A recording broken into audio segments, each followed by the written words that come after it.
ওকে, তো good evening সবাইকে। তো তোমরা সবাই জানো আমাদের নতুন একটি ব্যাচ শুরু হচ্ছে বাংলার পেপার 2 অর্থাৎ নেট এবং সেটের। যেহেতু ডিসেম্বরে নেট সেট পরীক্ষা দুটোই রয়েছে, তো তার বেসিসে টোটাল আমাদের এই বলতে পারি যে ব্যাচটা শুরু হচ্ছে। এবার এই ব্যাচে যেভাবে নিখুঁতভাবে বিষয়গুলোকে পড়ানো হবে, যেগুলো তোমাদের প্রবলেমেটিক জায়গাগুলো আছে, যে জায়গাগুলোকে ধরে ধরে সেগুলোকে আইডেন্টিফাই করে যেভাবে পড়ানো হবে, তো আজকে তার একটা ডেমো ক্লাস। তো আজকের ক্লাসটা আমরা ছন্দের ওপরে নিচ্ছি। তো ছন্দের এই ক্লাসটিকে করলে আশা করি তোমাদের বেসিক যে জায়গাটা আছে সেটা ক্লিয়ার হয়ে যাবে যে কিভাবে ছন্দ পড়তে হয়। বিশেষত তোমরা যখন গাইড বুক কেনো বা যে কোনো বইপত্র কেনো, ছন্দ কিভাবে পড়তে হয় বা ছন্দটা শুরুটা করবে কিভাবে। দেখো, এখানে নেট বা সেট যেটাই বলি না কেন, এটা তো একটা আমাদের এক কথায় তোমরা সবাই জানো, এটা হচ্ছে আমাদের সারা দেশব্যাপী একটা পরীক্ষা। তো এখানে কখনোই এমন হলে চলবে না যে দু একটি বিষয় শুধু জানো তাহলেই হয়ে গেল, তাহলেই বাস আর কিছু জানার দরকার পড়লো না। না, তাহলে কিন্তু নেট সেট কোয়ালিফাই করা খুবই মুশকিল ব্যাপার, ঠিক আছে।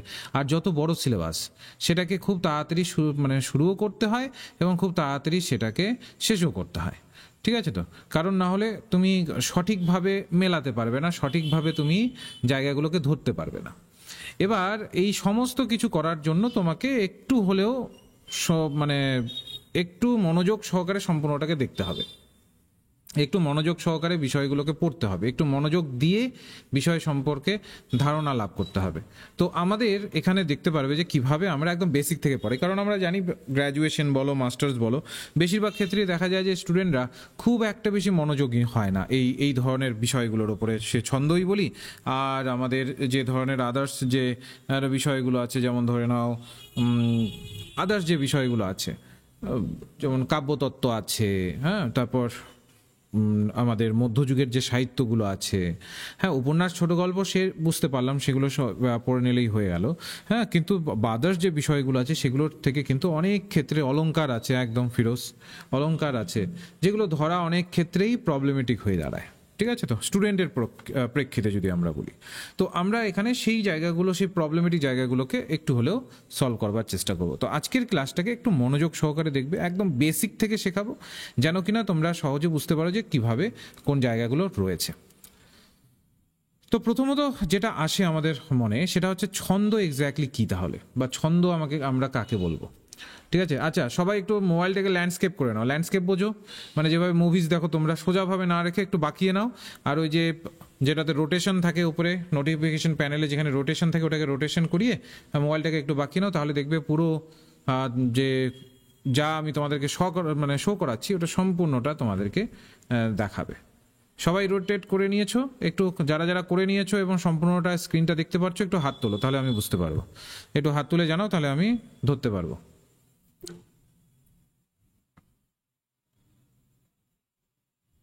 সবাই করতে পেরেছো? শুধু এক দুইজনই দিচ্ছে, তারপরে আর তার মানে কি অন্যরা করতে পেরেছো? তো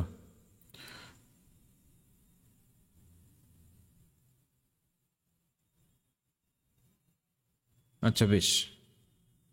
আচ্ছা, মোস্ট ওকে ওকে ওকে, প্রায় হ্যাঁ, লাইক করেও জানাতে পারো। ওকে, ঠিক আছে ঠিক আছে, অসুবিধা নেই। তার মানে সবাই তোমরা করতে পেরেছো, ঠিক আছে। তাহলে আমরা এখন ক্লাসটা শুরু করে দিতে পারি। ওকে, তো প্রথমত আসে ছন্দ কাকে বলে। এবার আমরা যেভাবে পড়াই, প্রত্যেকটা বিষয় নোটের আকারে থাকে, একদম নোট আকারে থাকে, যেন কিনা তোমার ধরতে বিন্দুমাত্র অসুবিধা না হয়। তো কি বলেছে? সুনিয়ন্ত্রিত সুপরিমিত বাক্য বিন্যাসের নামই হচ্ছে ছন্দ। একদম সুনিয়ন্ত্রিতভাবে, সুপরিমিতভাবে যখন একটা বাক্যের একটা বিন্যাস গঠন করছেন, সে হতে পারে কবি, কোনো এক কবি, একদম সুনিয়ন্ত্রিতভাবে তার শব্দের নিয়ন্ত্রণ তার হাতে থাকবে, সুপরিমিতভাবে যেন কোনোভাবে শব্দের হেরফের না হয়। যখন তিনি বাক্যের বিন্যাস করবেন, সেটাই হচ্ছে ছন্দ। অর্থাৎ কাব্যের রসঘন ও শ্রুতি মধুর বাক্যে সুশৃঙ্খল ধ্বনি বিন্যাসের ফলে যে সৌন্দর্য সৃষ্টি হয়, সেটাই হচ্ছে ছন্দ। যখন আমরা কাব্যের রসটাকে উদ্রেক করবার জন্য এবং তার সাথে সাথে শ্রুতি মধুর করবার জন্য, বাক্যটাকে যেন আমরা শ্রুতি মধুর করতে পারি, যেন শুনতে সেটা ভালো লাগছে, ঠিক আছে। তো শ্রুতি মধুরতার প্রেক্ষিতটা কি, যেটা যেন সেটা শুনতে ভালো লাগে। তো সেই শ্রুতি মধুরতার জায়গাটা যখন আমরা তৈরি করতে পারি, তখনই সেই ক্ষেত্রে কিন্তু সেটা ছন্দ বলে কিন্তু চলে আসে। বাকযন্ত্র থেকে উচ্চারিত ভাষাকে শ্রুতি মধুর ও রসঘন করা এবং ভাষার মধ্যে অবস্থিত ভাবকে, মাথায় রাখো কি কে, ভাবকে, এগুলো থেকে কিন্তু শুদ্ধ অশুদ্ধ আসে, ভাবকে হৃদয়গ্রাহী করে তোলাই ছন্দের উদ্দেশ্য। তাহলে ছন্দের উদ্দেশ্য কি? বাকযন্ত্র থেকে উচ্চারিত ভাষাকে শ্রুতি মধুর করা, যেন আমাদের শুনতে ভালো লাগে, রসঘন করা, এবং ভাষার মধ্যে অবস্থিত ভাবকে একদম হৃদয়গ্রাহী করে তোলা, যেন আমাদের হৃদয়কে স্পর্শ করে। দেখবে কোনো কোনো লেখকের কবিতা বা কোনো কোনো কবির কবিতা দেখবে খুব ভালো লাগে, ঠিক আছে? কেন কেন ভালো লাগে? কারণ দেখবে তোমার ভেতরে সেটা টাচ করছে। এই যে এটাকে বলছে ভাবকে হৃদয়গ্রাহী করা। প্রত্যেক শিল্পের উদ্দেশ্য ও লক্ষ্য মাধুর্য ও সৌন্দর্য সৃষ্টি করা। প্রত্যেকটি শিল্পের, যে কোনো শিল্প, ঠিক আছে তো, যে কোনো শিল্প নিয়ে নাও, প্রত্যেকটা শিল্পের উদ্দেশ্যই কি, লক্ষ্য হচ্ছে, উদ্দেশ্য বা লক্ষ্যই হচ্ছে মাধুর্য এবং সৌন্দর্যকে সৃষ্টি করা। একটা মাধুর্যকে সৃষ্টি করা আর একটা হচ্ছে সৌন্দর্যকে সৃষ্টি করা। আর এর মাধ্যম কিংবা উপায় হিসাবে কোনো বস্তু বা বিষয়কে সুনিয়ন্ত্রিত সুপরিমিতভাবে বিন্যস্ত করতে হবে। আর এর মাধ্যম কিংবা উপায় হিসাবে কি করতে হবে? কোনো বস্তু বা বিষয়কে একদম নিয়ন্ত্রিত করে রাখতে হবে এবং সুপরিমিতভাবে বিন্যস্ত করতে হবে, ঠিক আছে? যেমন ধরে নাও, আমরা যে ভাষায় কথা বলি তার উপাদান কি? ধ্বনি, তাই না? যখন লিখি সেটা বর্ণ হয়ে যায়, কিন্তু যখন কথা বলি তখন সেটা ধ্বনি। এই যে ভাষাগত উপাদান, এই যে ধ্বনি, এর স্বাভাবিক যদি আমরা গতিভঙ্গিটাকে সুনিয়ন্ত্রিতভাবে বিন্যস্ত করলে যদি দেখি, তাহলে সেখান থেকেই কিন্তু ছন্দের যে উৎপত্তি সেটা কিন্তু হচ্ছে। মূলত এটি একটি শিল্পকর্ম হিসাবে আমরা বলতে পারি। তাই শিল্পী তো বাক্যভঙ্গির আরেক নাম আমরা ছন্দ বলতে পারি। যে এই যে শিল্পের মাধ্যমে একদম নিখুঁতভাবে একটার পর একটা কোন শব্দের পরে কোন শব্দকে বসাতে হবে, কোন শব্দের প্রেক্ষিতে কোন শব্দকে সামনে আনলে সেটা আরও বেশি ভালো হবে, সেখান থেকে অর্থটা ভালোভাবে পরিস্ফুট হবে, তো এই নামই কিন্তু ছন্দ। এবার বল, দেখো, ছন্দ কাব্য সাহিত্যের ভাষাকে সচল করে। ছন্দ কি করে? ছন্দের দেখবে বৈশিষ্ট্য নিয়ে কিন্তু দেখবে তোমাদের পরীক্ষায় প্রশ্ন আসে, যে নিচের অপশনগুলোর মধ্যে কোনটা ছন্দের বৈশিষ্ট্য নয়, এইভাবে কিন্তু অনেক সময় প্রশ্ন করে। তো মাথায় রাখবো আমরা, ছন্দ কি করে?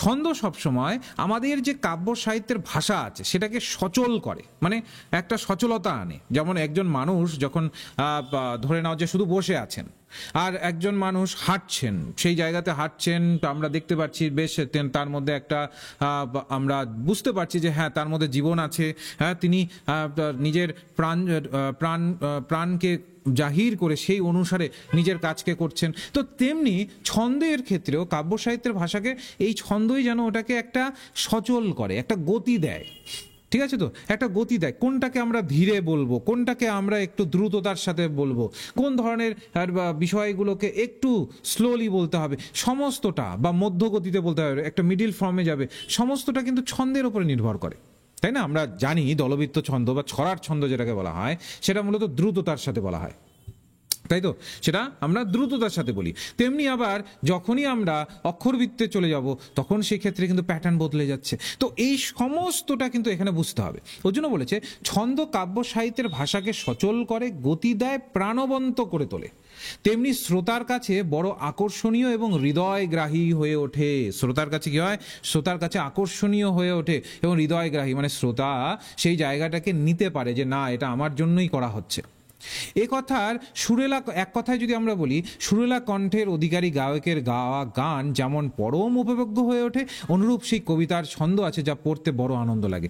যেমন তুমি যখন কোনো একজন গায়ক যখন কোনো একটা বিষয়কে গাইছেন, হ্যাঁ, সেটাকে খুব সুন্দরভাবে তোমার সামনে উপস্থাপন করলেন তিনি, তাহলে দেখবে তোমার না ভালো লাগবে যে বাহ, কি সুন্দর গাইতে পারে তো ব্যক্তিটি, বা খুব সুন্দর গাইতে পারে তো এই মহিলাটি, আমরা বলি না অনেক সময়। তো তার মানে তিনি যেভাবে তো তার কথাটিকে যেভাবে গানের ছলে উপস্থাপন করলেন, তেমনিভাবে ছন্দও কিন্তু সেই ভিত্তিতেই আমাদের সামনে উপস্থাপিত হয়, অর্থাৎ কবি সেখানে উপস্থাপন করেন। যেমন হচ্ছে, এখন দেখো এখানে লেখা আছে, শ্রাবণ ঘন মেঘের মায়ায় ডুবছে রবির হাসি, ধরার বুকে সজল বাতাস বাজায় সাধের বাঁশি। এখানে দেখো তো, এই যে শ্রাবণ মাসে বর্ষাসিক্ত পরিবেশকে নিয়ে যে কবিতাটি লিখিত হয়েছে তা সহজেই আমরা অনুমান করতে পারছি। তবে কবিতার বক্তব্যকে ছাপিয়ে একটা ছন্দের দোলা পাঠ করতে পারছি। দেখো এই যে তোমরা যদি দেখো, এখানে দেখো হাসি বাসি, মায়ায় বাতাস, এই যে জায়গাগুলো দেখো, তোমরা যদি আরেকটু পড়ো, আরেকবার পড়ো, তাহলে ভালোভাবে বুঝতে পারবে। আমার সাথে সাথে তোমরা মনে মনে তোমরাও পড়ো যে শ্রাবণ ঘন মেঘের মায়ায় ডুবছে রবির হাসি। দেখো ভালোভাবে লক্ষ্য করো, ধরার বুকে সজল বাতাস বাজায় সাধের বাঁশি। এই যে হাসি বাঁশি, এই যে দেখো একটা ছন্দের একটা মেলবন্ধন আমরা লক্ষ্য করতে পারছি না? একটা আমাদের কানের মধ্যে একটা ছন্দের দোলা দেখা দিচ্ছে না? তো এইটা কি করে, এটা পাঠ করার পর সময় শিশুর মন থেকে শুরু করে আবাল বৃদ্ধ বনিতা, এমনকি ছন্দ পিপাসু পড়ুয়াদের কাছেও এই কবিতা বড়ই উপভোগ্য হয়ে উঠবে। যে না, এটা বেশ ভালো রকম করেই তো শব্দগুলোকে একটার সাথে আরেকটাকে যুক্ত করা হয়েছে, বেশ ভালোভাবেই তো উপস্থাপন করা হয়েছে, দেখবে উপভোগ্য হয়ে উঠবে। অতএব ছন্দ হচ্ছে কবিতার ভূষণ, মাথা রাখবো।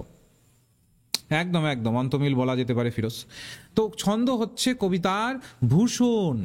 কবিতার সঙ্গে ছন্দের একটা ঘনিষ্ঠ সম্পর্ক আছে। বলছে একটা কবিতার সঙ্গে তার ছন্দের কি আছে, একটা ঘনিষ্ঠ সম্বন্ধ আছে। অবশ্য গদ্য কবিতায় ছন্দের সুস্পষ্ট ঝংকার না থাকলেও একটা অস্পষ্ট ঝংকার থাকে। দেখো গদ্য কবিতা যেগুলো আছে সেগুলোর মধ্যেও দেখবে ছন্দের একটা সুস্পষ্ট হয়তোবা তার মধ্যে ঝংকার নেই, কিন্তু একটা অস্পষ্ট একটা ঝংকার আছে, একটা অস্পষ্টতা সেখানে তোমরা পাবে। ঠিক আছে? তো অর্থাৎ ছন্দ স্পর্শহীন কবিতা কখনো হয় না। অর্থাৎ যেই ছন্দের তুমি ধরে নাও কোনো একটি ছন্দ যার মধ্যে কোনো প্রকার কোনো স্পর্শহীনতা, মানে তোমার হৃদয়কে স্পর্শ করতে পারছে না, এরকম কখনো কবিতা কখনোই হয় না। এবার এটা গেল বেসিক একদম। এগুলোর থেকেও কিন্তু আমাদের শুদ্ধ অশুদ্ধ আসে। তো একদম বেসিকটা থেকে তোমাদের যাদের আমি এটা বেসিকটা এই জন্যই জানালাম, অনেকেই আছে এখানে যারা কিনা বেসিক সম্পর্কে অবগত নয়। তো বেসিকটা ওর জন্য তোমাদের বোঝালাম যে এক্স্যাক্টলি ছন্দ বলতে আমরা কি বুঝবো। আমরা প্রত্যেকটাতে যেমন অলংকার, ছন্দ, কাব্যতত্ত্ব সব কিছুতেই বেসিক থেকে শুরু করি। তো এই বেসিকটাকে তোমরা বুঝলে। এবার যদি আমি তোমাদের ছন্দের স্বরূপ এবং উপাদানে আসি, যেখান থেকে মোস্ট অফ দ্য টাইম আমাদের কোশ্চেন আসে। বলেছে ছন্দ হলো শ্রুতি মধুর শব্দ ও ধ্বনি। জাস্ট এক কথায় মাথা রাখবে, কিছু পয়েন্ট আছে যেগুলোকে একটু মুখস্থ করে মনে রাখতে হবে। যেমন হচ্ছে ছন্দ হলো শ্রুতি মধুর শব্দ ও ধ্বনি। ছন্দ হলো শব্দের ও ধ্বনির সুষম বিন্যাস। ঠিক আছে? তো একটা সুষম বিন্যাস, একটা মানে ছন্দ কিভাবে বিন্যস্ত থাকবে সেটা নির্ভর করে। ছন্দে থাকে দোলা, যা কানের ভিতর দিয়ে মরমে প্রবেশ করে। একটা দোলা দেয় আমাদের, ঠিক আছে? একটা দোলা দেয় যা আমাদের কানের ভিতর থেকে একদম হৃদয়ে গিয়ে আমাদের যেন সেটা মরমে, মানে হৃদয়ে গিয়ে যেন একটা আমাদের দোলা দেয়, যে আচ্ছা একটা আমরা তার ভিত্তিতে একটা আনন্দ বা একটা আলাদা ফিলিং আমাদের একটা অনুভূত হয়।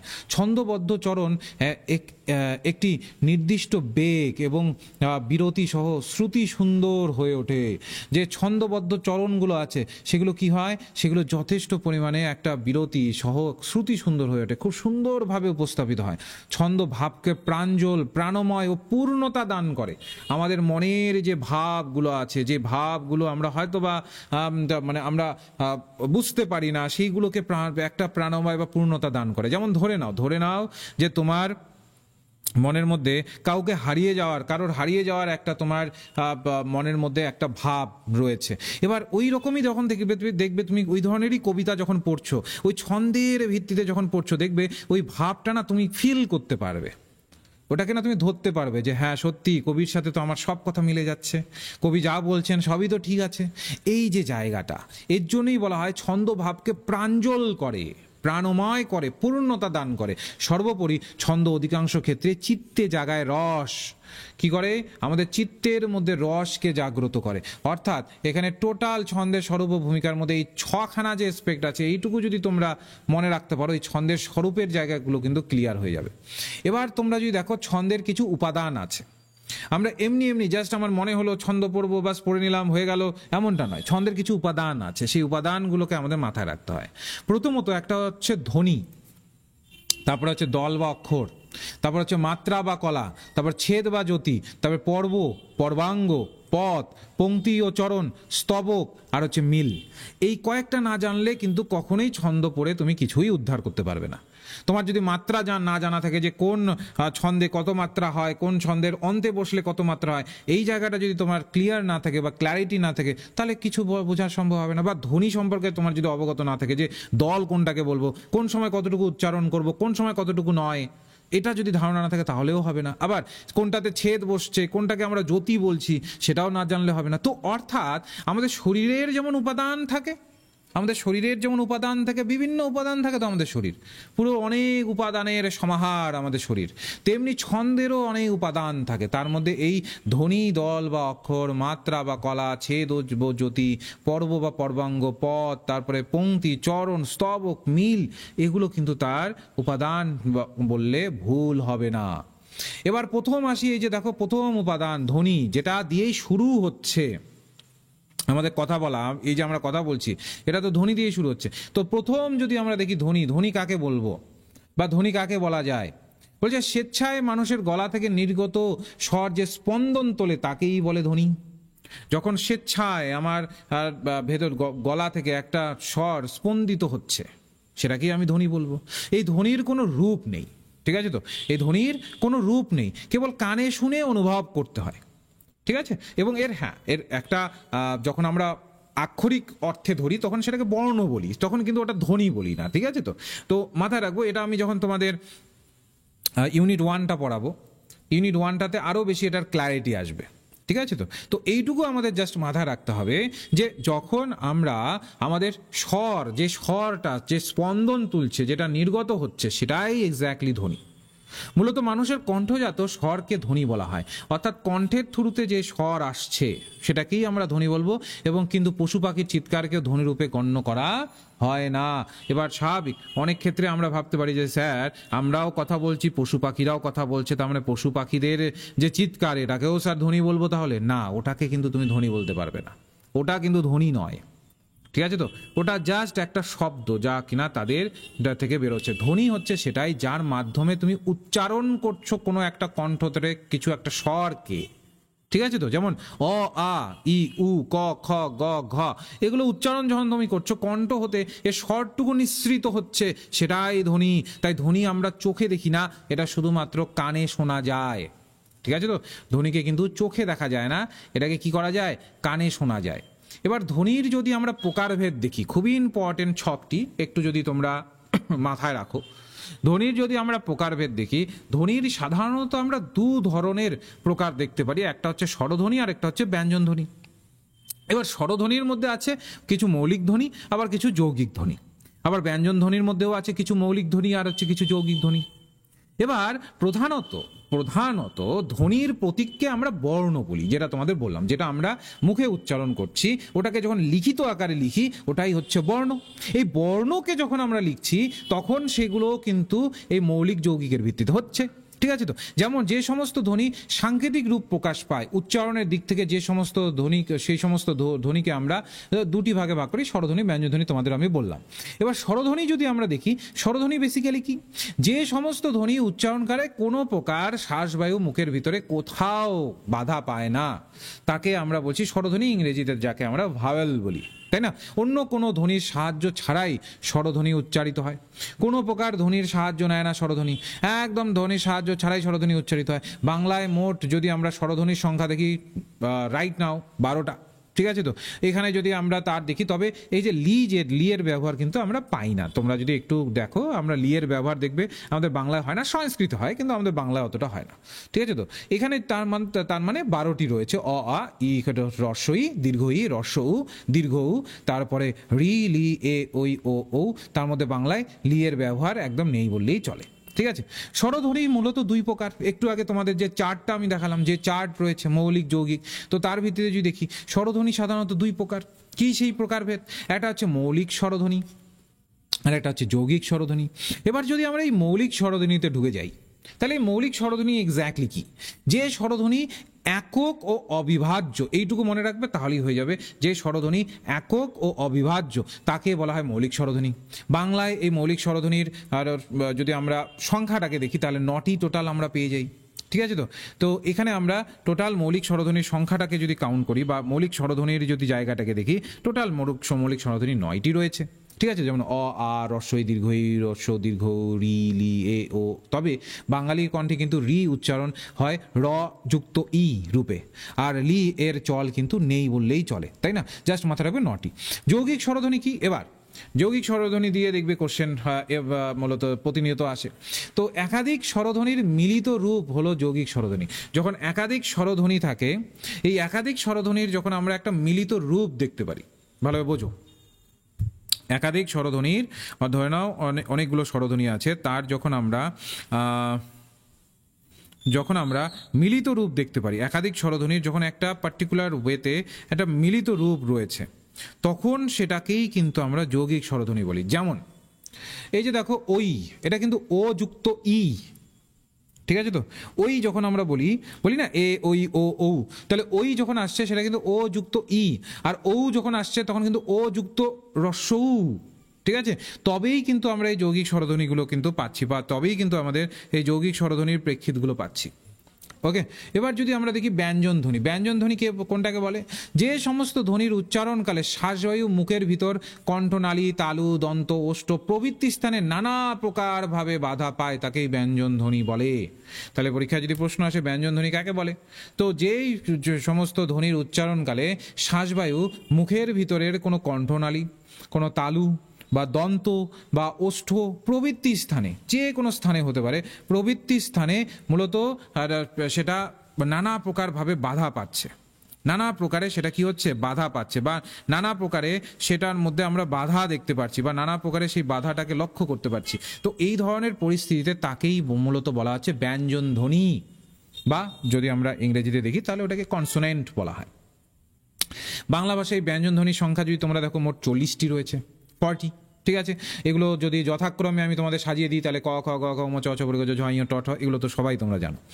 এদের মধ্যে তালব্য স, মূর্ধন্য স, দন্তস্বয়ের উচ্চারণ পৃথক করা অসম্ভব। যেগুলোর থেকে উচ্চারণ পৃথক করা প্রায় অসম্ভব, মানে এগুলোকে আলাদাভাবে উচ্চারণ করতে পারবে না, সেটা হচ্ছে কি তালবস্য, মূর্ধন্যস্ব, দন্তস্ব, এগুলোর পৃথক করা একদম অসম্ভব হয়ে যায়। এছাড়া খণ্ডক্ত, অনস্বর, বিসর্গ এদের ব্যবহার অন্য ধ্বনির মতো পৃথক নয়।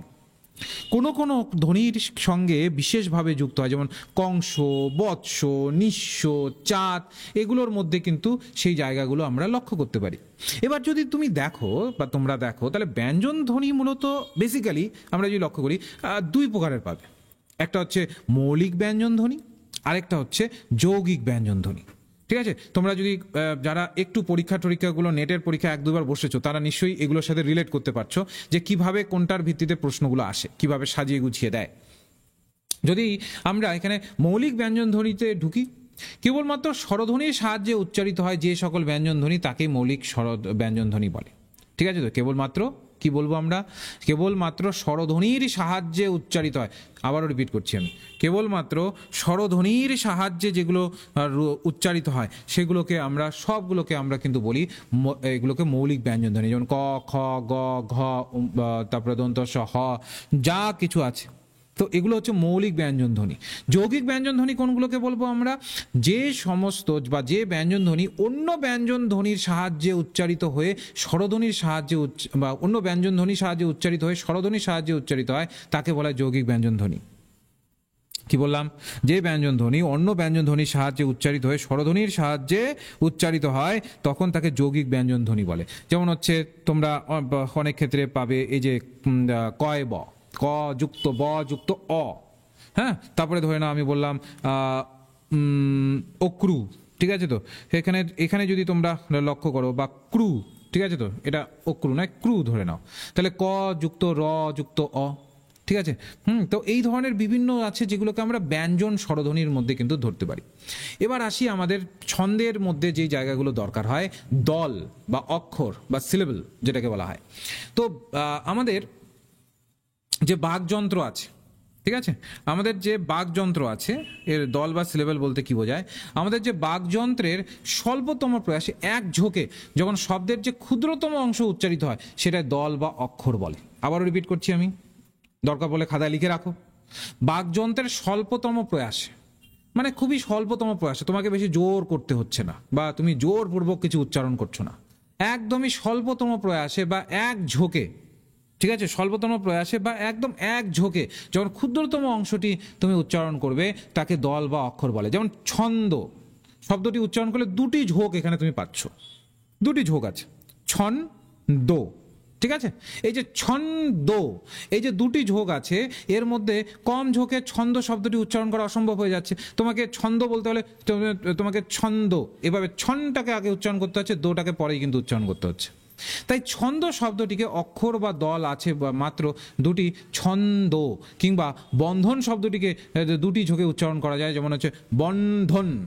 ঠিক আছে, তো বন্ধন তুমি দুটি ঝোঁক ছাড়া এটা উচ্চারণ করতেই পারবে না। চেষ্টা করো, সবাই চেষ্টা করো, দেখবে দুবার তোমাকে ঝোঁক দিতেই হচ্ছে। বন্ধন তোমাকে তুমি এখানে বাধ্য দুবার ঝোঁক দেওয়ার জন্য।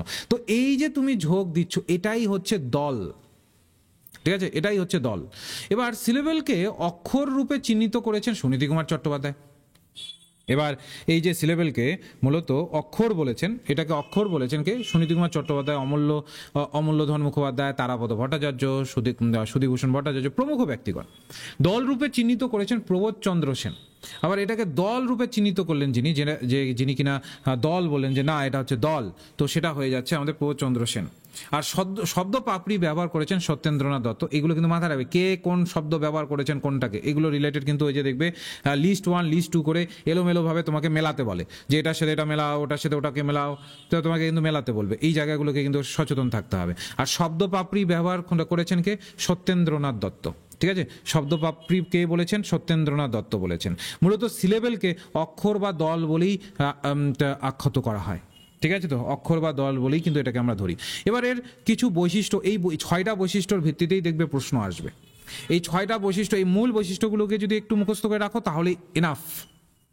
প্রথম, অক্ষর বা দল শব্দের সবচেয়ে ক্ষুদ্রতম ধ্বনি। ঠিক আছে, তো এটা একদম সব থেকে ক্ষুদ্রতম ধ্বনি। ওকে, অক্ষর বা দল শব্দের মুখ্য উপাদান, এটা হচ্ছে একদম মুখ্য উপাদান। দল বা অক্ষর অনুযায়ী মাত্রা বা ছন্দ নিরূপিত হয়, এটা আমাদের মাত্রা বা ছন্দ এগুলো নিরূপণ হয়। দলের উচ্চারণ ভেদে একটা মাত্রার ভিন্নতা ঘটতে পারে, জলের উচ্চারণ ভেদে কি হয়, মাত্রার যে ভিন্নতা সেটা ঘটতে পারে। ছন্দের প্রকৃতি অনুযায়ী দল বা অক্ষরের মাত্রা নিরূপিত হয়। বলেছে ছন্দের প্রকৃতি অনুযায়ী দল বা অক্ষরের যে মাত্রা সেটা মূলত নিরূপিত হয়। অক্ষর বা দলের উচ্চারণের প্রবণতা থেকে নাম নির্ধারিত হয়। ঠিক আছে, তো এটাতে তোমার অক্ষর বা দলের যে উচ্চারণের যে প্রবণতা তার ভিত্তিতে কিন্তু তার নামগুলো নির্ধারিত হয়। ঠিক আছে, এর আবার বিশিষ্ট দৃষ্টিকোণ আছে। এবার এক একজন এক একভাবে এটাকে দেখেছেন, এগুলোও আমাদের মনে রাখতে হবে যে কে কিভাবে এটাকে দেখেছেন, এটা মাথায় রাখতে হবে। কারণ এরা যদি আমরা মাথায় না রাখি তাহলে পুরো মানে ছন্দটাই পড়াই হবে না ঠিকঠাকভাবে। কারণ অনেক সময় তোমাকে এভাবে কোড তুলে দেবে, বিশেষত সেটের ক্ষেত্রে তো প্রচুর এই ধরনের কোড ব্যবহার করা হয়। হ্যাঁ, এটা তো শুধু আমি ধরে নাও তোমাদের এই দল বা অক্ষরের ভিত্তিতে দিচ্ছি, আরও অনেক বিষয় আছে যেগুলোর সাথে তোমরা দেখবে এইভাবে কোড ব্যবহার করা হয়। তো বিভিন্ন দৃষ্টিকোণ আছে, যেমন হচ্ছে উচ্চারণ সাধ্য হ্রস্বতম ধ্বনির নাম অক্ষর। উচ্চারণ সাধ্য হ্রস্বতম ধ্বনির নাম, দেখবে দু ধরনের ধ্বনি থাকে, একটা হচ্ছে হ্রস্ব আর একটা হচ্ছে দীর্ঘ। যেখানে তোমাকে দীর্ঘ তার সাথে উচ্চারণ করতে হচ্ছে ওটা দীর্ঘ, যেমন তোমরা উচ্চারণ করো না হ্রস্ব ই, তারপরে আরেকটা বলো না দীর্ঘ ই। ঠিক আছে, দীর্ঘ ই কখন আমরা ব্যবহার করি? যখন একটি শব্দকে দীর্ঘ সময়ের জন্য উচ্চারণ করতে হচ্ছে, ওটাতে দীর্ঘ ই। তো এই ধরনের জায়গাতেই মূলত তারাপদ ভট্টাচার্য বলেছেন যে উচ্চারণ সাধ্য হ্রস্বতম ধ্বনির নাম অক্ষর, যেটা কিনা তোমার উচ্চারণ করছো কিন্তু হ্রস্বতম মানে ছোট্ট আকারে তোমাকে উচ্চারণ করতে হচ্ছে, সেটাই হচ্ছে অক্ষর। অক্ষর স্পষ্টভাবে উচ্চার্য ক্ষুদ্রতম শব্দ বা শব্দাংশ, সেটা বলছেন সুধীভূষণ ভট্টাচার্য। কি বলছেন? অক্ষর একদম স্পষ্টভাবে তিনি বলছেন যে অক্ষর হচ্ছে একদম স্পষ্টভাবে উচ্চার্য ক্ষুদ্রতম শব্দ বা শব্দাংশ। এটাকে আমরা একদম যেটা উচ্চারণ করতে পারি বা উচ্চারণ হয় এমন, হ্যাঁ, ক্ষুদ্রতম শব্দ বা শব্দাংশ, শব্দ বা শব্দের অংশ, এটা সুধীভূষণ ভট্টাচার্য বলছেন। অক্ষর বলিতে ছাপার বা লেখার একটি হরফ বুঝিলে ভুল করা হইবে, সংস্কৃত অক্ষর সিলেবেল এরই প্রতিশব্দ। কি বলছে? যে অক্ষর যদি আমরা যখন অক্ষর বলবো তখন ছাপার বা লেখার একটি হরফ বুঝিলে ভুল করা হবে। আমরা যখন এটাকে ছাপার বা লেখার হরফ ধরে যদি এটাকে ধরি তাহলে ওটা ভুল করা হবে। সংস্কৃত অক্ষর সিলেবেলের প্রতিশব্দ, সংস্কৃতের যে অক্ষর আছে সেটা কিসের প্রতিশব্দ? সিলেবেলের প্রতিশব্দ। এটা কে বলেছেন? অমূল্যধন মুখোপাধ্যায় বলেছেন। ঠিক আছে, তো এটাকে কে বলেছেন? অমূল্যধন মুখোপাধ্যায় বলেছেন। তাহলে অক্ষর বলতে ছাপার বা লেখার একটি হরফ বুঝিলে ভুল করা হবে, সংস্কৃত অক্ষর সিলেবেলের একটা প্রতিশব্দ, এটাই একটা প্রতিশব্দ, এটা অমূল্যধন মুখোপাধ্যায় বলেছেন। আবার প্রবোধচন্দ্র সেন কি বললেন? বলেন বাকযন্ত্রের একটি মাত্র প্রয়াসে উচ্চারিত ভাষাগত ধ্বনিখণ্ডের পারিভাষিক নাম দল। কি বললেন? যে বাকযন্ত্রের একটি মাত্র প্রয়াস, জাস্ট একটা মাত্র প্রয়াস করেই যখন উচ্চারিত ভাষাগত ধ্বনিখণ্ড আমরা পাবো, সেটাকেই আমরা দল বলবো, বা বাকযন্ত্রের এক প্রয়াসেই উচ্চারিত বাক্যভুক্ত ধ্বনিখণ্ডের নামই হচ্ছে দল, বা একটি মাত্র স্বরবর্ণময় বা স্বরবর্ণাশ্রিত ধ্বনিখণ্ডের নামই দল। অর্থাৎ এক কথায় সোজা সাপটা হয়ে মনে রাখো, বাকযন্ত্রে উচ্চারণ করবার সময় যখন একবারই তোমার যে অংশটুকু বেরোচ্ছে সেটাই হয়ে যাবে দল। যেমন ছন্দ, আমরা একটু আগে বললাম বন্ধন, এই যে বন একটা দল, ধন একটা দল, তাই না? তো এই জায়গাগুলোকে কিন্তু আমাদের মাথায় রাখতে হবে। অক্ষর বা দলের যদি আমরা এবার শ্রেণী বিভাগে ঢুকি, তাহলে কি কি পাচ্ছি আমরা? তো আমরা অক্ষর বা দলের যখন শ্রেণী বিভাগে ঢুকবো, তো আমরা এখানে দুটো বিষয় পাচ্ছি। একটা হচ্ছে মুক্ত দল, আর একটা হচ্ছে রুদ্ধ দল। ঠিক আছে, মুক্ত দল আর একটা হচ্ছে কি রুদ্ধ দল। একটা থাকে মৌলিক মুক্ত আর একটা থাকে যৌগিক মুক্ত। এই মুক্ত দলেরও আবার যদি আমরা ভাগ দেখি, তাহলে একটা মৌলিক মুক্ত আর একটা হচ্ছে যৌগিক মুক্ত, সবগুলোতে আসবো। আর যদি আমরা আরো দুটো ভাগ দেখি, সেটা হচ্ছে মৌলিক হ্রস্ব, মৌলিক দীর্ঘ। হ্যাঁ, যেটা মুক্ত স্বরান্ত দল বা মুক্ত স্বরান্ত দলের হিসাবে ধরা হয়। উদাহরণ হিসাবে দেখো, হ্রস্ব ই, হ্রস্ব উ, দীর্ঘ ই, দীর্ঘ উ, এগুলো আমরা সেই হিসাবে ধরতে পারি। ওকে, এবার অক্ষর বা দল মূলত দুই প্রকার, একটা মুক্ত আর একটা রুদ্ধ। ঠিক আছে, মুক্তের ক্ষেত্রে স্বরান্ত দল বলা হয়, যেখানে স্বরে শেষ হয়। আর রুদ্ধ দলে বেসিক্যালি ব্যঞ্জনান্ত বলা হয়, ব্যঞ্জনে শেষ হচ্ছে, এর জন্য এটার নাম ব্যঞ্জনান্ত। ঠিক, তো মুক্ত দল কোনটাকে বলবো আমরা? বলছে যে অক্ষরের শেষে স্বরধ্বনি থাকে তাকে মুক্ত দল বা স্বরান্ত অক্ষর বলে। যে অক্ষরের শেষে কি থাকে? স্বরধ্বনি থাকে, একদম একটা প্রচ্ছন্ন একটা স্বরধ্বনি থাকবে, তাকে মুক্ত দল বা স্বরান্ত অক্ষর বলে। অর্থাৎ স্বরান্ত অক্ষরের অন্য একটি নাম হচ্ছে মুক্তদল। এবার কিভাবে স্বরান্ত আসছে আমি আসছি সেটাতে। বলেছে কারণ বাকযন্ত্রের কোনো অংশ রুদ্ধ না হয়ে অক্ষরটি উচ্চারিত হয় বলেই এর নাম মুক্তদল। বাকযন্ত্রের কোনো অংশ, যে কোনো বাকযন্ত্রের যে কোনো অংশ যখন রুদ্ধ না হয়ে, কোনো প্রকার রুদ্ধ না হয়ে যখন একটা অক্ষর উচ্চারিত হয়, অক্ষরটি যখন কি হয় উচ্চারিত হয়, তার জন্যই এটার নাম হচ্ছে মুক্তদল, তার জন্যই এটার নাম হলো মুক্তদল। যেমন হচ্ছে কমলা, কমলা শব্দটিকে ভাঙলে তিনটি দল বা অক্ষর পাওয়া যায়, যেমন কমলা। ঠিক আছে, তো কমলা শব্দটি যদি আমরা ভাঙি, এটাকে যদি ভেঙে দিই, তাহলে তিনটি তুমি দল বা অক্ষর পাবে। একটা হচ্ছে কমলা, ঠিক আছে, ক এর সাথে অ যুক্ত আছে, ময়ের সাথে অ যুক্ত আছে, লয়ের সাথে যেটা লা দেখো আকার আছে, তো আ যুক্ত আছে। এবার তোমরা সাধারণত বেসিকটা জানো যে আমরা যখন অ যুক্ত করি, এটা উজ্জ্বল থাকলেও কোনো প্রবলেম নেই। ঠিক আছে, তো যখন আমরা আ বা আকারের ভিত্তিতে দেখি, তখন ওটা আমাদের লিখে জানাতে হয়, এই যে যেমন এখানে আছে, তাই না? এই তিনটি অক্ষরের শেষে আছে স্বরধ্বনি।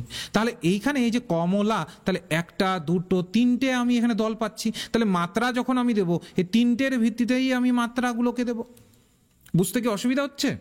একটু জানাও তো সবাই, বুঝতে পারছো তো সবাই? অসুবিধা হচ্ছে না তো? ওকে, বেশ। তো এই ছোট, এগুলো আসলে খুবই ছোট ছোট পার্ট, তো ছোট ছোট অংশ, এগুলোকে সঠিকভাবে যদি তোমরা না ধরতে পারো বা সঠিকভাবে যদি এগুলোর সম্পর্কে অবগত না হতে পারো, তাহলে স্বাভাবিক একটু ঘোরালো মনে হবে। কিন্তু যদি রেগুলার বেসিসে ক্লাসটাকে করো, তাহলে দেখবে ঘোরালো মনে হবে না, দেখবে অনেকখানি বুঝে যাবে। আজকের এই ছোট্ট ক্লাসেই দেখবে অনেকটা বুঝে যাবে, অনেকটা ধারণা হয়ে যাবে যে কোনটাকে কি বলছে বা কোন ভিত্তিতে কোনটা হচ্ছে। ঠিক আছে, তো সেটাতে আমি আসছি, দাঁড়াও। আচ্ছা, একটু জাস্ট দাঁড়াও, আমি কিছুক্ষণের জন্য একটু এখানে এটাকে অফ করছি, কারণ হঠাৎ করে পপ আপটা আসছে না। দাঁড়াও,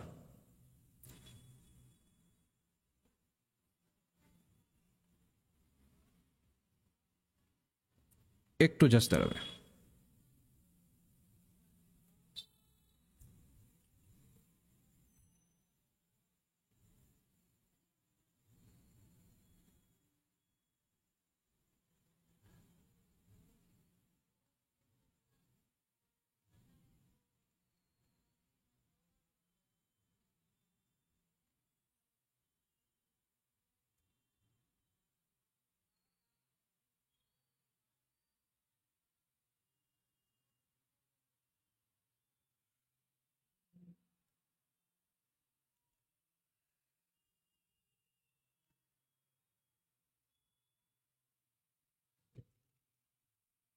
ওকে, তো যেটা আমি বোঝাচ্ছিলাম তোমাদের, যে এই যে আমরা যখন কমলা বলছি, এই যে ক যুক্ত অ, ম যুক্ত অ, লয়ের ক্ষেত্রে আ, ঠিক আছে, এই তিনটি অক্ষরের শেষে আছে হচ্ছে স্বরধ্বনি। কিংবা যদি আমরা সাগরিকা উচ্চারণ করি, সাগরিকা শব্দটিতে 4টি অক্ষর বা দল এখানে আমরা পাই। ঠিক আছে, সাগরিকা যখন আমরা উচ্চারণ করব এখানে আমরা 4টি অক্ষর বা দল পাবো, যেমন সাগরিকা। সা দেখো আকার আছে, তার মানে আ। গো, যেখানে এখানে অ আছে তো এখানে অ হলো। রো, হ্যাঁ, বা রি যেহেতু আছে রি, তো এখানে দেখো ইকার আছে তো হলো কা, কয়ের সাথে আ যুক্ত আছে। তো এই 4টি দলের শেষেই আছে স্বরবর্ণ, তাই এটা স্বরান্ত বা মুক্ত দল।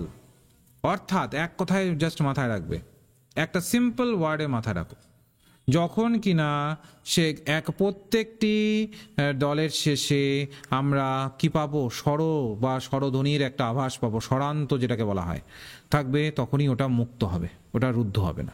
এবার মুক্ত দল 2 প্রকারের, একটা হচ্ছে মৌলিক মুক্ত দল, একটা থাকে মৌলিক মুক্ত দল, আর একটা থাকে হচ্ছে যৌগিক মুক্ত দল। এবার মৌলিক মুক্ত দল কোনটাকে বলে, যে অক্ষরের শেষে মৌলিক স্বরধ্বনি থাকে তাকে মৌলিক মুক্ত দল বলে। এবার স্মরণ করো, ওই যে আমি তোমাদের ক্লাসের শুরুতেই বোঝালাম যে 2টো স্বরধ্বনি, কেন আমি স্বরধ্বনি পড়ালাম, এবার বুঝতে পারছো তো? 2টো স্বরধ্বনি থাকে, একটা হচ্ছে মৌলিক স্বরধ্বনি আর একটা হচ্ছে যৌগিক স্বরধ্বনি। এবার যেগুলো, যে অক্ষরের শেষে মৌলিক স্বরধ্বনি থাকে তাকেই আমরা মৌলিক মুক্ত দল বলি।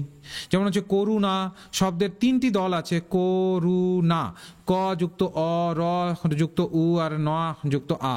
প্রত্যেকটি দলের শেষে যে স্বরধ্বনি তা মৌলিক, প্রত্যেকটি দলের শেষে যে স্বরধ্বনি তা কি হচ্ছে, মৌলিক হচ্ছে। কাজেই এগুলো এক একটি মৌলিক মুক্ত দল, এগুলোকে এক একটাকে আমরা কি বলবো, এক একটাকে আমরা মৌলিক মুক্ত দল বলবো।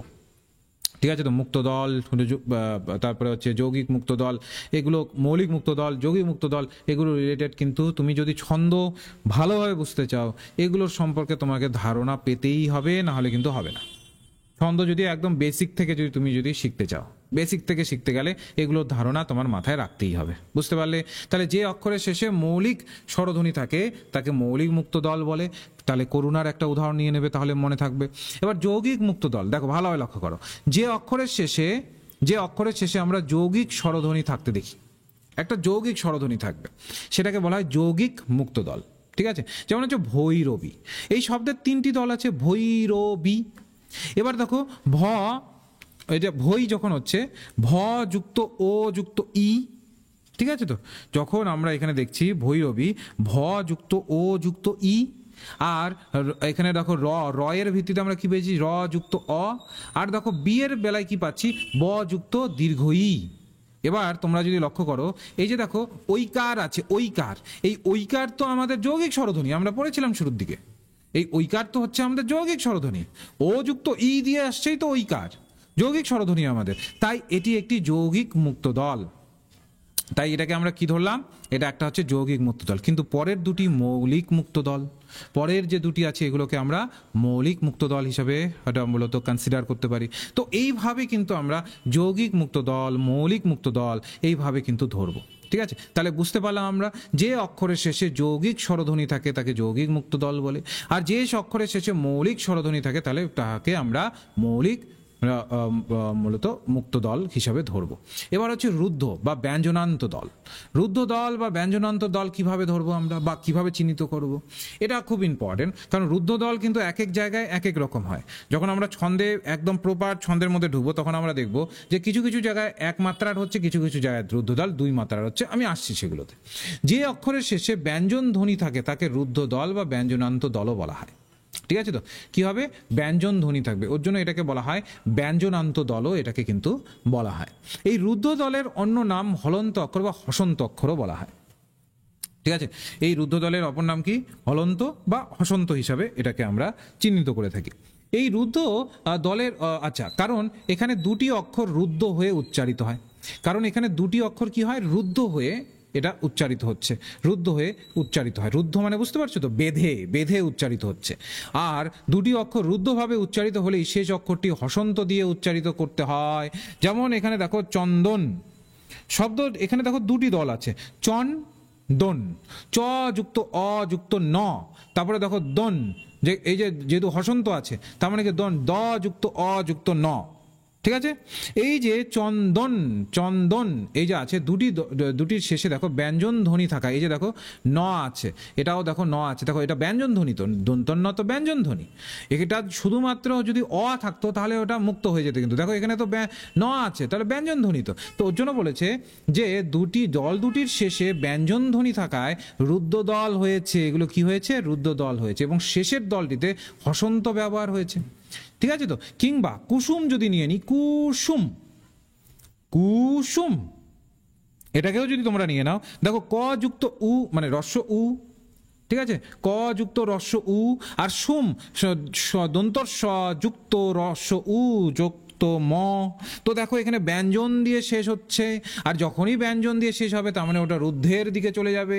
এই দুটি দল দ্বারা গঠিত হলেও কু মুক্ত অক্ষর কিন্তু সুম রুদ্ধ দল হলন্ত অক্ষর। এবার যৌগিক স্বরান্ত দল, ঠিক আছে তো, এখানে আমরা দেখতে পারি যৌগিক স্বরান্ত দল ব্যঞ্জনের রূপ নেয়, তাই যৌগিক স্বরান্ত দল মাত্রই রুদ্ধ দল রূপে চিহ্নিত হয়। যখন তোমাদের আমি রুদ্ধ দলকে চিহ্নিত করা শেখাবো তখন কিন্তু আরো বুঝতে পারবে। জাস্ট এইটুকু জাস্ট বেসিকটা, যেহেতু আমি আজকে বেসিক দিয়ে শুরু করেছি, জাস্ট বেসিকটা মনে রাখো যে আমাদের, তাহলে আমরা কি বুঝলাম এবার দেখি তোমাদের একটু জিজ্ঞেস করি তো। যখন মুক্ত দল থাকবে তখন কি হবে? শেষে কি দিয়ে শেষ হবে? স্বরধ্বনি নাকি ব্যঞ্জন ধ্বনি দিয়ে শেষ হবে? বা একদম। আর যখন রুদ্ধ থাকবে ব্যঞ্জন, হ্যাঁ, তো বর্ণ বলতে পারো, অসুবিধা নেই। তো সেই জায়গাগুলো থাকবে। ওকে, এবার আসি আমরা আমাদের ছন্দের আরেকটা পার্ট, সেটা হচ্ছে ছেদ বা জ্যোতি।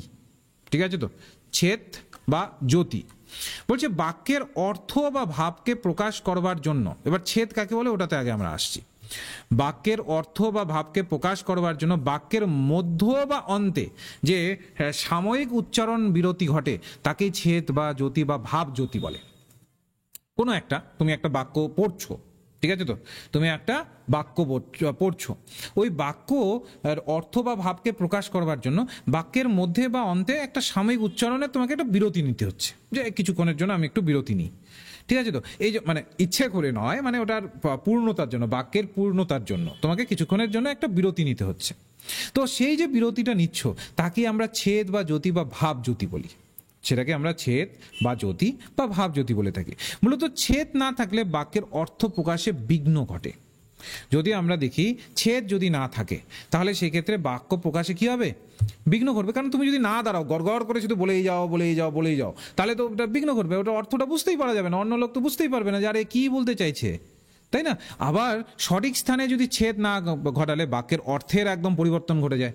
সঠিক স্থানে যদি ছেদ আমরা না রাখতে পারি তাহলে আবার অর্থের একদম বিপুল পরিবর্তন হয়ে যায়। হ্যাঁ, তুমি বলতে চাইছো এক, ধরা হচ্ছে আর এক। ঠিক আছে তো, যেমন হচ্ছে ধরে নাও, আমি একটা উদাহরণ দিচ্ছি, তুমি কলেজে এসো, না এলে দুঃখিত হব।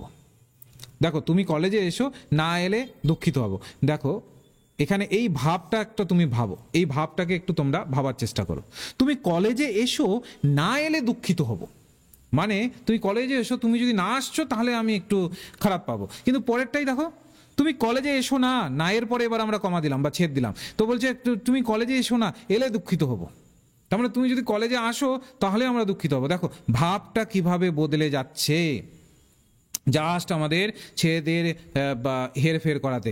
এইভাবে না শব্দটির আগে বা পিছে বিরতি নেওয়ার অর্থেরও পরিবর্তন ঘটেছে।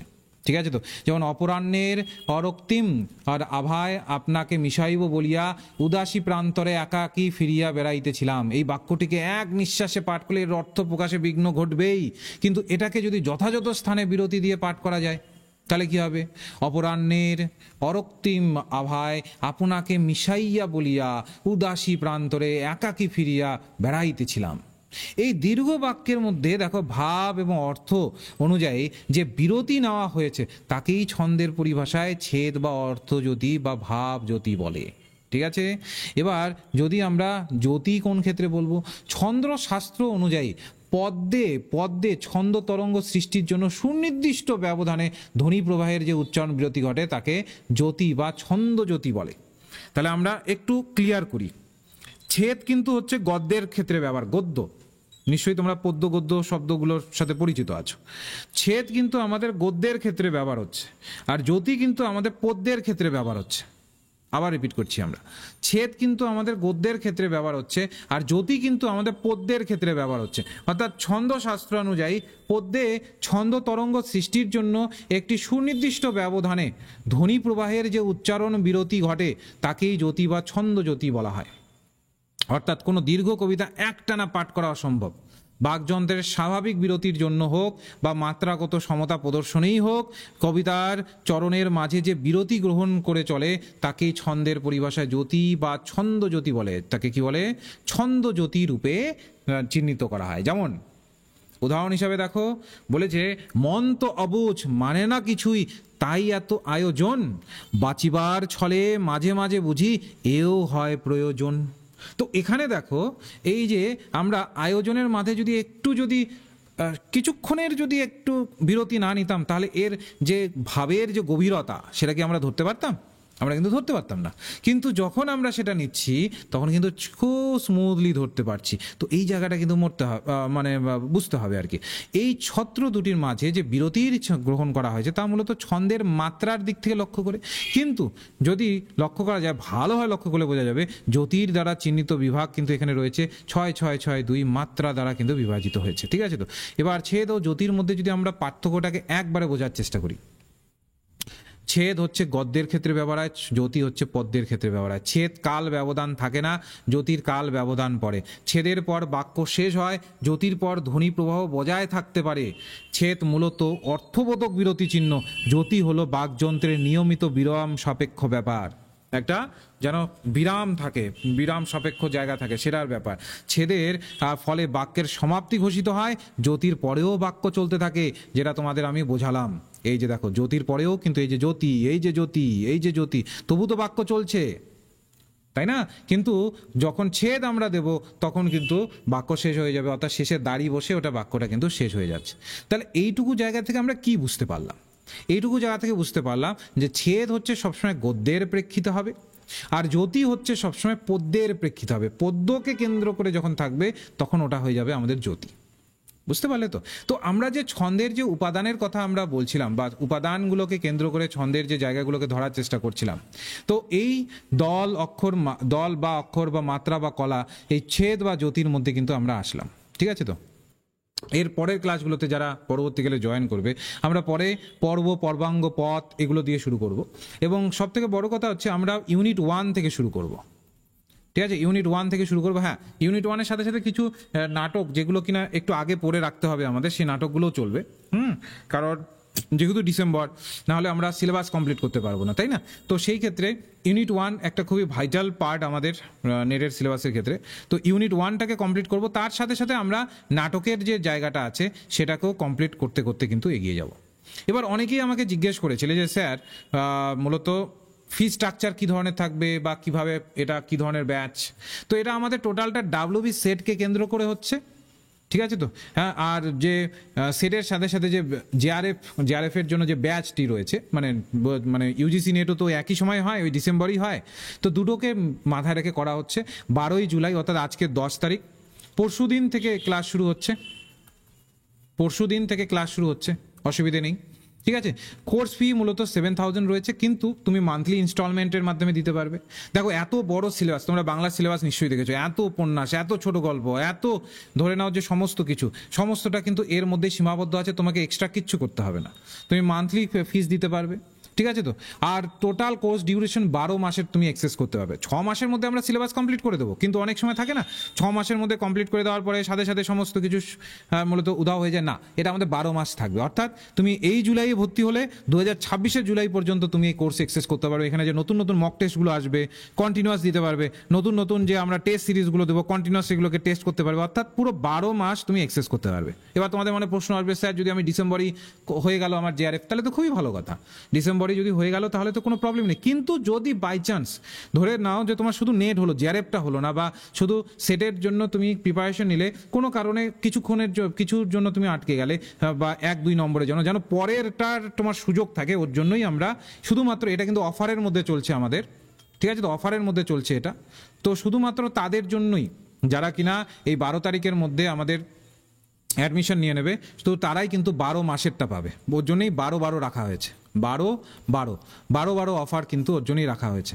12 তারিখে যারা নেবে 12 মাসের অফার তারা পাবে, ঠিক আছে। আর লাইন ধরে পড়িয়ে দেবো, হ্যাঁ, কোনো অসুবিধা নেই। আমাদের এখানে যারা ম্যামেরা আছেন তোমরাও দেখবে সবাই নেট জিআরএফ কোয়ালিফাইড রয়েছে, তো সেক্ষেত্রে লাইন ধরে পড়িয়ে দেওয়া হবে। MCQ এর প্র্যাকটিস সেট পাবে, প্রত্যেকটার প্র্যাকটিস সেট পাবে MCQ আকারে। MCQ নিশ্চয়ই বুঝতে পারছো, একটা কোশ্চেন থাকবে, 4টে অপশন থাকবে, সেই অনুসারে MCQ আকারে থাকবে, যেন তুমি কী ধরনের প্রশ্ন আসছে, কী ধরনের প্রশ্ন থাকে সেই জায়গাগুলোকে উপলব্ধি করতে পারো। সেটা দেখবে আমাদের অ্যাপের মধ্যে, তুমি যখনই জয়েন করবে তার সাথে সাথে অ্যাপের মধ্যে সেটা শো করানো শুরু করে দেবে। নোট তো বাংলা থাকবে, একদম আপডেটেড থাকবে, রেকর্ডেড ক্লাস থাকবে, কোনো প্রবলেম নেই, এবং তুমি চাইলে রেকর্ডেড ক্লাসগুলোকে ডাউনলোডও করতে পারবে, ঠিক আছে। ধরে নিচ্ছি তোমার এমন একটা জায়গায় বাড়ি যেখানে কিনা ঠিকঠাকভাবে ওইভাবে সুবিধে নেই, ওইভাবে সমস্ত কিছুর সুবিধে নেই, তো সেই ক্ষেত্রে তোমার হয়তো নেটওয়ার্ক থাকে না, তো তুমি ডাউনলোড করে পরেও তুমি দেখে নিতে পারবে, কোনো অসুবিধে নেই, ডাউনলোড করে তুমি দেখে নিতে পারে। ইউনিট ওয়াইজ PYQ অ্যানালাইসিস হবে। আর মাথায় রাখবে প্রপার স্ট্র্যাটেজি। দেখো আমাদের বাংলার সিলেবাস তো আর এমন নয় যে আমি 3 মাস পড়লাম, 2 মাস পড়লাম, বাস কোয়ালিফাই করে গেলাম, কোনোদিনও সম্ভব নয় 3 মাস 2 মাস পরে। মিনিমাম একটা 6 মাসের প্রপার স্ট্র্যাটেজি না থাকলে কিন্তু কোয়ালিফাই করতে পারা অসম্ভব। এটা শুধু আমি তোমাদেরকে ব্যাচে জয়েন করানোর জন্য বলছি না, তোমরা নিজেরাও দেখো সিলেবাস কত বড়, ঠিক আছে। তো সেখানে যদি 6 মাসের স্ট্র্যাটেজি না থাকে, সেখানেও হ্যাঁ তোমাদের প্রচুর পরিমাণে পড়তে হবে, এবং তার সাথে সাথে আমরাও কমপ্লিটেড করিয়ে যাব। তো আমরা একদম ডট তোমাদের ডিসেম্বরের জন্য তৈরি করে দেবো, তোমাদের সাথে সাথে পড়ে যেতে হবে। জাস্ট যেইটুকু দেওয়া হবে পড়া বাড়িতে ওইটুকু পড়তে হবে, তারপরে তোমাদের টেস্ট নেওয়া হবে, ওইটুকুর মধ্যে যেন যা যা কোশ্চেন আসে সেটা যেন তোমরা অ্যান্সার করতে পারো, ঠিক আছে। তো একদম জুলাই থেকে একদম ডিসেম্বরের মধ্যে সিলেবাস তোমার কমপ্লিট হয়ে যাবে। প্রত্যেক ক্লাসের শুরুতে পূর্বের ক্লাসে যা পড়া আছে সেটা তুলনামূলকভাবে যেই ক্লাসে দরকার হবে, যে এই ক্লাসের এইগুলোকে মানে জিজ্ঞেস করা দরকার স্টুডেন্টদের, সেগুলোকে জিজ্ঞেস করা হবে। 1 ঘন্টা বা 1.5 ঘন্টা নয়, পুরো প্রত্যেকটি ক্লাস হবে 2 ঘন্টার, ঠিক আছে। 2 ঘন্টার ক্লাস হবে, প্রত্যেকটি ক্লাস 2 ঘন্টার হবে। তোমাদের ক্লাস হবে বেসিক্যালি, যারা জানো না তারা একটু লিখে রাখো, হচ্ছে স্যাটারডে মানে শনিবার, আর হচ্ছে মানডে সন্ধে 6টা থেকে, কারণ 2 ঘন্টার, যেহেতু 6টা থেকে না করলে 2 ঘন্টা আমরা করতে পারবো না, তাই না। তো সেই জায়গাটা কিন্তু এখানে তোমাদের গুরুত্ব দিতে হবে। আর মনে রাখবে, স্বপ্ন দেখবে, স্বপ্ন দেখা ভালো, কিন্তু পূরণ করবার জায়গাটা কিন্তু তোমাকেই ডিসিশন নিতে হবে। পূরণ করার দায়িত্বটা আমাদের, আমরা সেটাকে চেষ্টা করব। আমরা প্রতিনিয়ত তোমাদের যেই চ্যাপ্টার থেকে যেই ধরনের কোশ্চেন তোমার সলভ করা উচিত প্রতিনিয়ত সলভ করাবো, প্রতিনিয়ত সেগুলোকে তোমাদের সম্মুখে আনার চেষ্টা করব। কিন্তু পড়তে কিন্তু হবে, তোমাদের প্রতিনিয়ত পড়তে হবে, ঠিক আছে। যদি প্রপার স্ট্র্যাটেজিতে তুমি করো তাহলে 6 মাসের মধ্যে ইজিলি কোয়ালিফাই করে বেরিয়ে আসতে পারবে। এবার অনেকেরই প্রশ্ন থাকবে যে স্যার তার মানে ধরে নিন আমি যদি নিজেই পড়ি, নিজেও পড়তে পারো, অসুবিধে নেই, নিজেও পড়তে পারো, অসুবিধা নেই, তাহলে সেই ক্ষেত্রে সেটা 6 মাসে তোমার হবে না, সেটা হয়তো বা 1.5 বছর 2 বছর পর্যন্ত লাগতে পারে। কারণ প্রপার যেগুলো ধরে নাও আমাদের বানানো নোট আছে, ঠিক আছে, আমরা তোমাদেরকে সেই হিসাবে গাইড করব। সেখানে তোমাকে সমস্তটা কিন্তু নিজের থেকে তোমাকে তৈরি করতে হবে, সেখানে তোমাকে আমি বুঝিয়ে দেব, সমস্তটাকে তোমাকে নিজের থেকে বুঝতে হবে। তো এই জায়গাগুলো থাকবে। তো অবশ্যই যদি সময় মতো কোয়ালিফাই করতে চাও, তাহলে সময় মতো কোয়ালিফাই করতে চাইলে জয়েন করতে পারো। পরশু দিন থেকে ক্লাস শুরু হচ্ছে, একদম ডট পরশু দিন থেকেই শুরু হবে। তো তোমাদের ওপরে রইলো, যারা অ্যাপ থেকে জয়েন করতে চাইছো অ্যাপ থেকে গিয়েও তোমরা জয়েন করতে পারবে। আর যারা হোয়াটসঅ্যাপে আমাদের সাথে যুক্ত হয়ে বা আমাদের সাথে কথা বলে জয়েন করতে চাইছো তারা 9064253244 এই নম্বরে হোয়াটসঅ্যাপ করে মূলত জয়েন হতে পারো, কোনো অসুবিধে নেই, ঠিক আছে। তো ঠিক আছে, তাহলে পরশু দিন আর কি, পরশু দিন আমাদের ক্লাস হচ্ছে, পরশু দিন তাহলে দেখা হচ্ছে তোমাদের সাথে। তো আজকের ক্লাসটা এই পর্যন্তই রইলো, রাখছি তাহলে।